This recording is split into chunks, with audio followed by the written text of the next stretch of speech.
Join us on stage for the discussion. Our first panelist is a principal health specialist in the Asian Development Bank, where he champions universal health coverage all over Asia and the Pacific. He is also former president and chief executive officer of the Philippine Health Insurance Corporation. Let us welcome Dr. Eduardo Banzon, one of the main organizers of today's forum.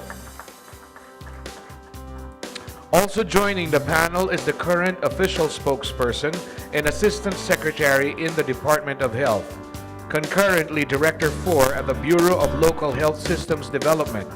For more than 25 years, he has focused his career in public health, particularly epidemiology, health systems, and universal health care. Let us welcome Assistant Secretary Enrique Tayag.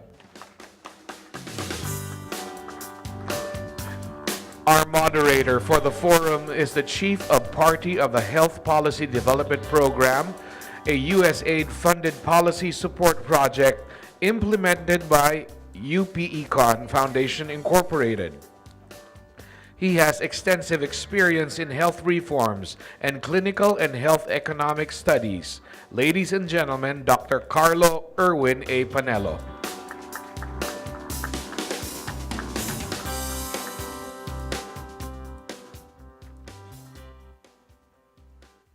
Ladies and gentlemen, good afternoon. Welcome to this session on primary health care. And I was tasked to be your moderator for this afternoon.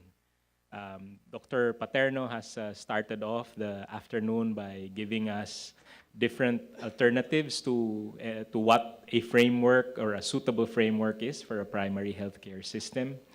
And this was followed by the video message of Ambassador Asif, who actually was very encouraging to say that comparing it from a very affluent country like the UK, he says, these things can still be done in the Philippines if you make use of what you have.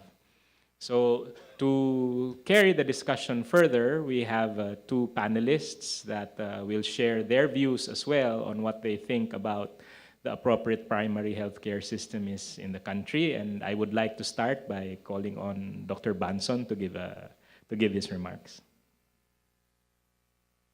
Hi, Carl. When I saw the slide, I thought what it said was, what good looks look like. Unfortunately, it was not. So Eric and I would be quite happy with that. Well, it's quite interesting, the point that was raised. You know, it's primary care, primary health care is nothing. It's not new. It's not as if the previous health ministers, health secretaries are all sitting in this room right now doesn't like primary care. And I think this is something we have to acknowledge. You know, Manolet, Dr. Cabral, Janet, you know, Ike, and Dr. Bengson, they are all believes in primary care. And so let's not look at it as if it's something we're just gonna bring into the system. Second point we have to do is we build on what we have. Okay, the Philippines has made decisions as a country. We decentralize. You know, it's a reality. It was a political decision to decentralize, but unfortunately, the health sector was not able to convince Parliament in 1991 not to decentralize health, and we decentralize in a sense at the level of how the political decentralization is. And the reality is it reversible? It has been attempted. I don't think it would happen. So let's accept that reality at the moment.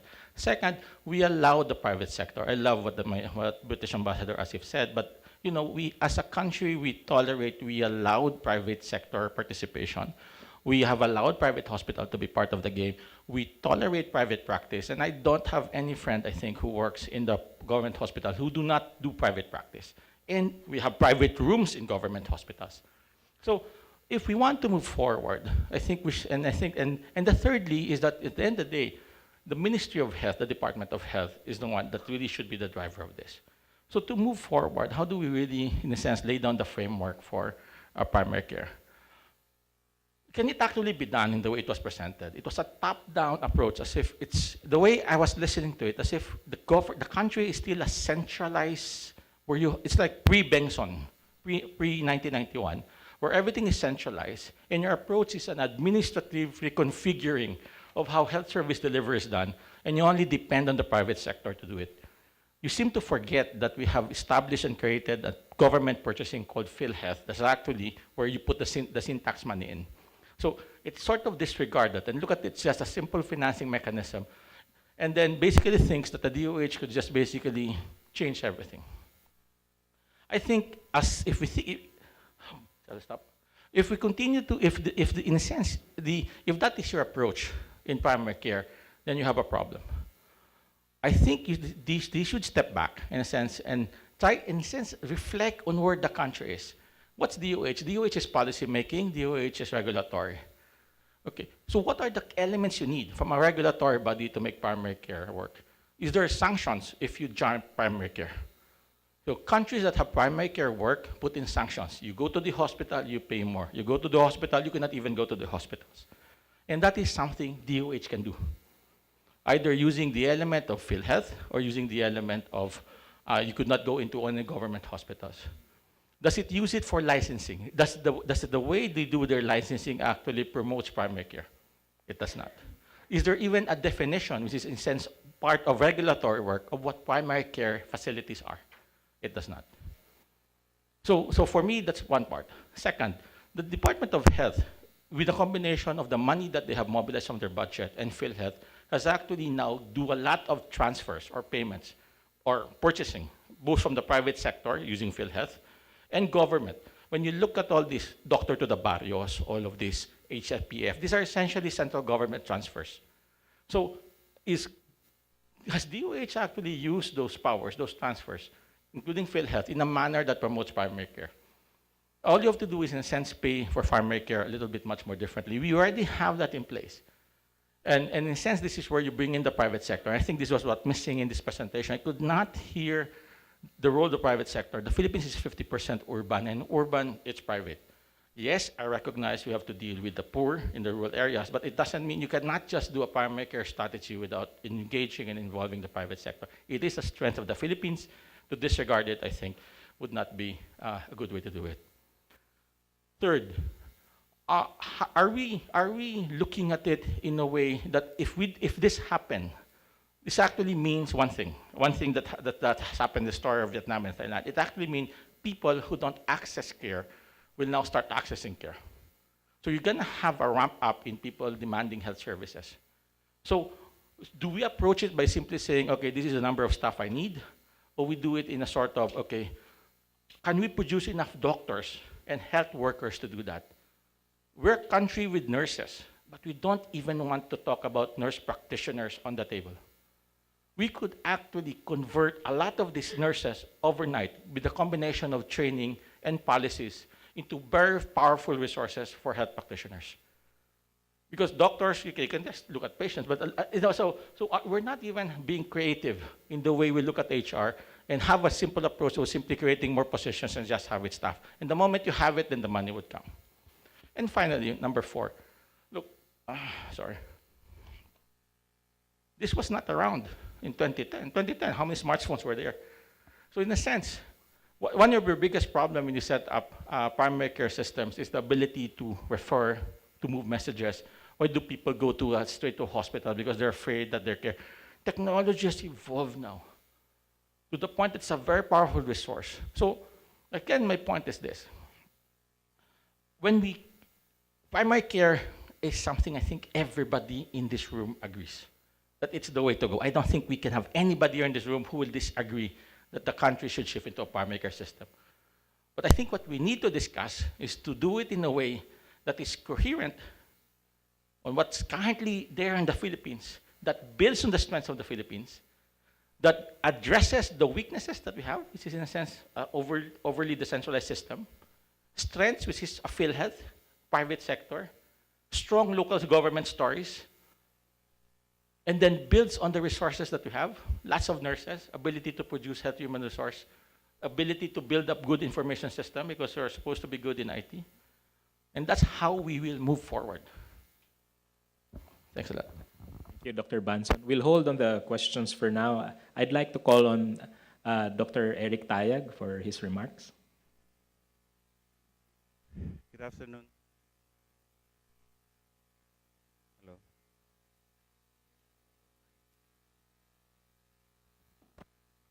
Good afternoon, everyone. If you listen intently to Dr. Paterno's presentation, there was a combination of the framework for universal health care and the building blocks of a health system. The health system, he mentioned about governance, health information, health financing, medicines, goods, then human resource, then service delivery. Then there was a rearrangement, okay, presenting what is a priority, what drives the health system to the universal health goals that includes better health outcomes, which we have redefined, minus the disparities, financial risk protection, and a responsive health system. Now, here are my comments. One, for the purist, primary care and primary health care are not interchangeable. Let us be very clear about that. While there is a continuing debate in literature what comprises primary health care and primary care, they are two different things. Many experts would agree.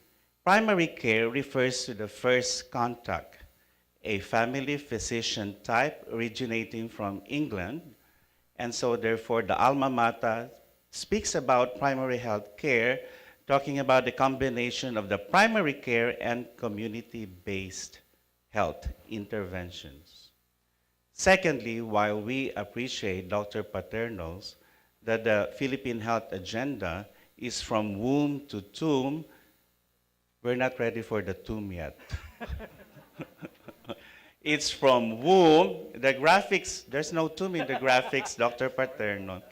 It's from womb to older persons, as long as it takes as we breathe. Okay. Thirdly, I agree with my colleagues here that it's not about the top-bottom, bottom-top. What we have observed and found out after several discussions when the Philippine Health Agenda was launched are this. One, it's a work in progress. You're invited to critique the Philippine Health Agenda. It's growing, let's nurture it. We don't know where it will take us. It's a framework, it's a strategy, call it a philosophy. Secondly, when we were at the Bureau of Local Health Systems Development and we were given the task to develop the service delivery network, we were so confident that it is the service delivery network that defines everything in the health system. After all, we will be measured with the services that our countrymen are able to access and we are able to provide. I'm glad that Dr. Paterno mentioned the demand and supply side. Let's talk about the demand side. It's the health-seeking behavior. If I have a longer time, I would discuss it, but to cut it short, we have been traditionally focusing on health-seeking behavior, on health promotion, campaigns, but there's a root cause why we're not getting headway. The basic problem is health literacy.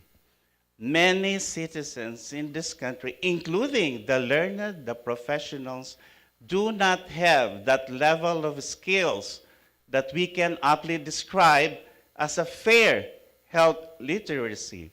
How can you provide information when an ordinary Filipino does not even have the skills to understand and the context in which this information is delivered? Now, on the supply side, it was recommended that there's a hierarchy of level care. We saw this. We were given the opportunity to go to Cuba. We looked at other health systems. The recommendation is that the service delivery network will make arrangements so that services will be provided. Two, it is going to be compulsory to every health provider or institutions, organizations that provide health services. 3, it's flexible, adaptable, and it is not going to be prescriptive. This opens now the door for innovation, creativity.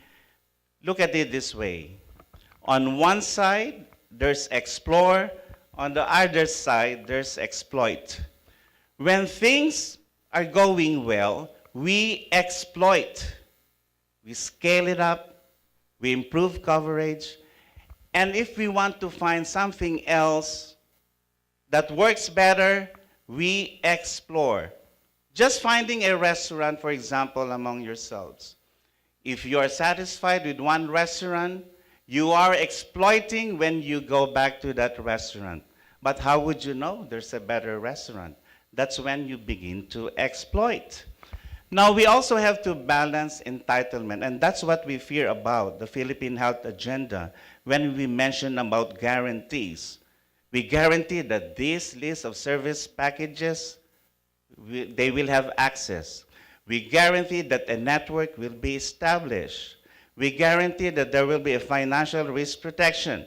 That's entitlement, and there are unintended consequences. We want to empower people, but entitlement has its ugly head. And so therefore, we should look at this, the unintended consequences of the Philippine Health Agenda, and Dr. Paterno's framework. We're going to work with them. And my final message is this.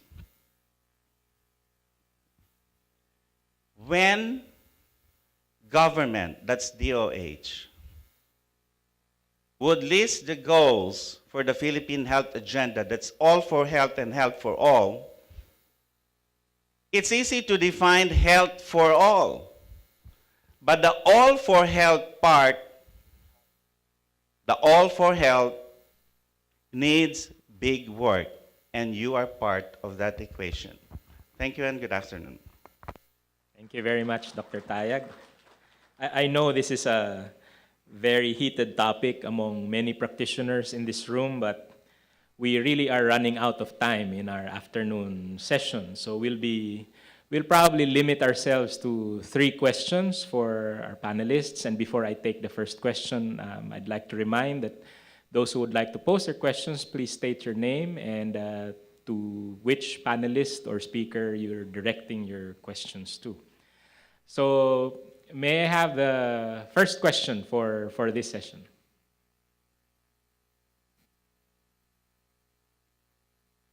Yes.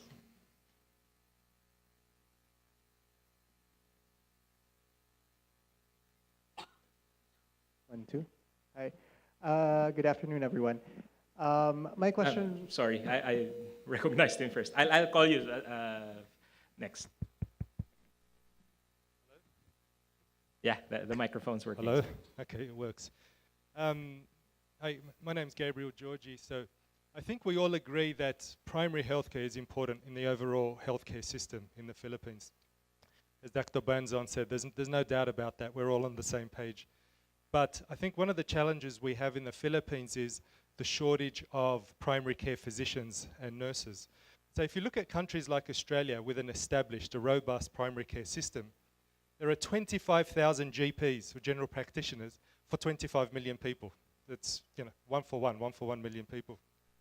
Compared to the Philippines, 13,000 general practitioners for 100 million people. So again, the ratio is about 1 for every 9.5 million people. So how do we encourage young medical students to go into primary care? It's glamorous becoming a cardiologist or a rheumatologist and so on. But how do we encourage young medical students to go into primary care? How do we open up more medical spaces at universities to encourage more students to get into primary care so that we could really expand on the system? So if Dr. Banzon can expand. Thank you. Dr. Banzon? Hello. Would be nice to say, sorry. Yeah, can you hear me?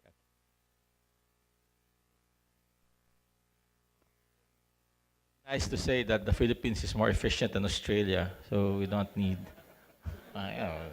It, probably too much. No, no. I think no. Clearly, okay. If you, it's a combination. Again, I go back, and my answer again, as I've been answering, is to what can the Department of Health do? Because for me, moving forward, it's we can do all the whole of government, but the key part is the Department of Health. So one is that 13. If we go to the ratio of Australia, you could not do 87,000 doctors overnight. Okay. So what can you do rapidly if you have a 5-year time frame? Because the agenda, nurse practitioners for me. Okay. This will entail the DOH fighting the Philippine Medical Association. But from a implementation perspective, if you try to look at what needs to be done in primary care, probably 80% there doesn't need a doctor. So why don't we make the nurses not as assistants, but really at the next level? And that can be, if it is legislation, that is a winnable legislation. And I think, and that will it automatically provide us with enough people to put on the ground. Of course, then, second, but then long term, okay, you need to sort of make sure you have a supply of physicians. Now, how do you build up GPs? Okay, it's not creating a plantilla positions. You make sure that you have enough doctors trained to become GPs. How many hospitals, training hospitals, that DOH have? DOH has about 50 hospitals that have residency training programs. And Bong Vega is here as one of the best. So why can't they talk with DBM to create like 2,000 or 3,000 or 4,000 plantilla residency positions for family med? Okay, in a sense, these are hospitals that are capable to train young medical graduates to become family med physicians, which is what we call in the Philippines. That is again within the ambit of DOH. They can ask us from NEDA. It's a nice plantilla position because it's temporary position. They won't become permanent. And after you release them after 3 years, you can start seeding them. Then third, after you have them, then your next problem is, can you actually have the positions to pay for them? And here you start to reflect. Philippines is a combination of public and private. So how can you make the local government create more than just one position and make 2 or 3 or 4? So it's a combination of money, it's a combination of, instead of having Doctor to the Barrios, why don't you convert the money you spend for Doctor to the Barrios into sort of a, hey LGU, you hire a doctor, I give you $30,000 more. Incentivize the local governments to hire more doctors. Hey PhilHealth, there's a flow of money here and you could actually also move into that. So that's DOH working as a financing. Fourth, your regulatory. And regulatory, your steward. Then DOH should sort of write, in a sense, this is what the local government should do, and particularly for local governments, or even for the private sector. You should be having X number of doctors. You should be having this. What's the power of those guidelines? Makes them accountable. What does accountable mean? If they don't deliver, they can go to the ombudsman. No, so right now, there is an absence, I'm not sure, of specific DOH orders or guidelines that describes in explicit terms what is primary care, what local government should be doing. In the absence of that, you create a void, a space, so they can so local governments can do anything. But the moment you write it down, make them accountable, have agreements, which is the way they do in Australia. There's formal agreements between local governments and the central government. Then, there is a lot of things that the DOH, in the different roles that they have, it's not just service delivery, in the different roles that they have, from regulator, steward, financing, promoter, trainer, I can do to make it happen. Okay. Dr. Tayo? Can I have a quick one? Sure, Dr. Okay. Tayo. It's not about actually just simple convincing primary healthcare providers, whether they grow in numbers or they stay, or a matter of recruitment. It's a fundamental, basic problem, which is this. If you don't create the demand for primary health care, okay, and because more people are sick now, so people will consult for their illnesses rather for health promotion or prevention.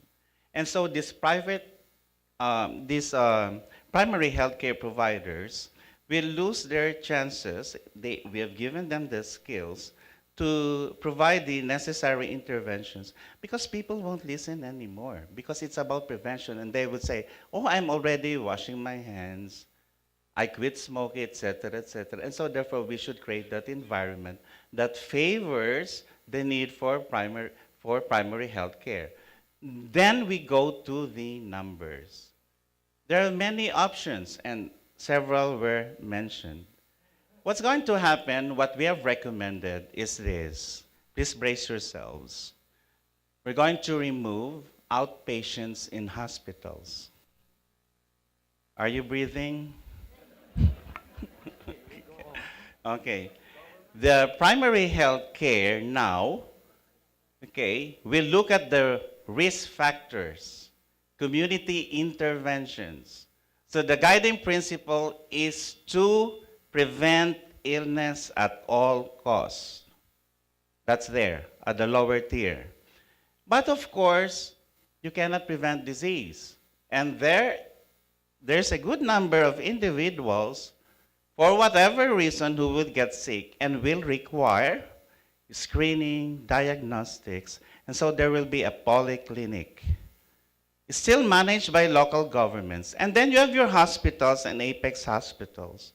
We're moving outpatients so that those health providers in hospitals can go down. That's where their outpatient is, at the polyclinics. And so hospitals, we're shifting the burden now. It's specialized care, it's inpatient, and then there's going to be a network wherein there's going to be continuum of care. Those are aspirations. It's not going to happen tomorrow. It may take years. We may dream, but we have to start now. Thank you. Dr. Paterno? I think for our medical schools, I think we need a radical change in the way we produce our doctors. No? I was talking with recent graduates of the UP College of Medicine who are doctors to the barrios. And they really appreciate the opportunity to have immersed in the geographically isolated and disadvantaged areas. No? They were saying this is the time that they began to understand why their patients in PGH came late, why their patients in PGH could not comply. And they would not have gotten this experience if they did not leave the hospital. No? So we need radical reforms in the way we select our medical students, in the way we train them. One of the constant suggestion globally is early and sustained immersion in the areas that we want them to serve. No? If you look at most of the medical schools in the National Capital Region, most of them come from the National Capital Region. So how do you expect them to go out in the rural areas if we are self-selecting students from the NCR areas? No? What we would like to do is mainstream the School of Health Science, no? Which right now just produces about 8 medical graduates every 3 years. No? So those are things that we could do aside from making primary care practice more attractive. No? And then if you notice what I was saying is that there must be change in health professional education, not just the doctors. That would include nurse practitioners. And we wanted graduates who will be part of a primary care team, able to work interprofessionally and not in silos of health professionals. I would have to beg the indulgence of the group this afternoon.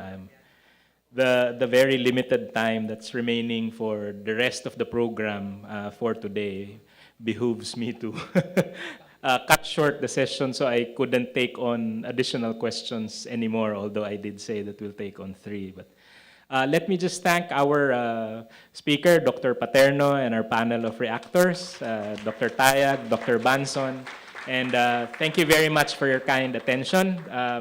may I now pass on the floor to the next session. Thank you very much to our speaker and panelists, Dr. Ramon Paterno, Dr. Eduardo Banzon, Assistant Secretary Enrique Tayag, and to our moderator, Dr. Carlo Erwin Panelo. May we now request you to post your thoughts and recommendations on our commitment wall.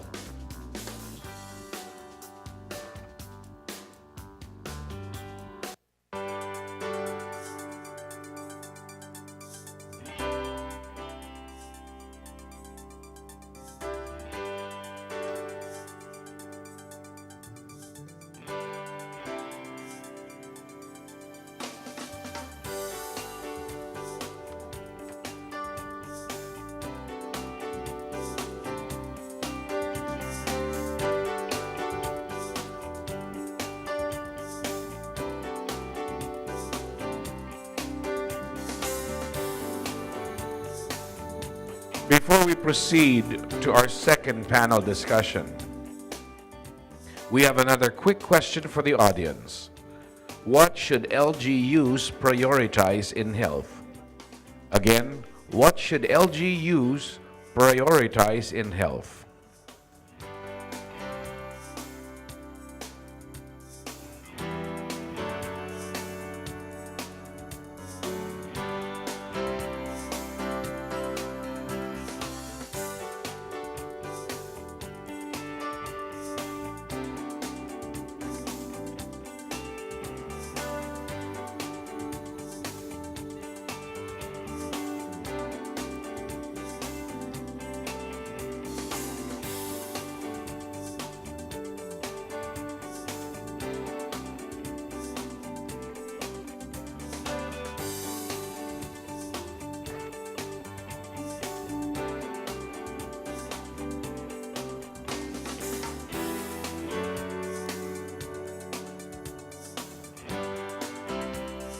Health for more Filipinos.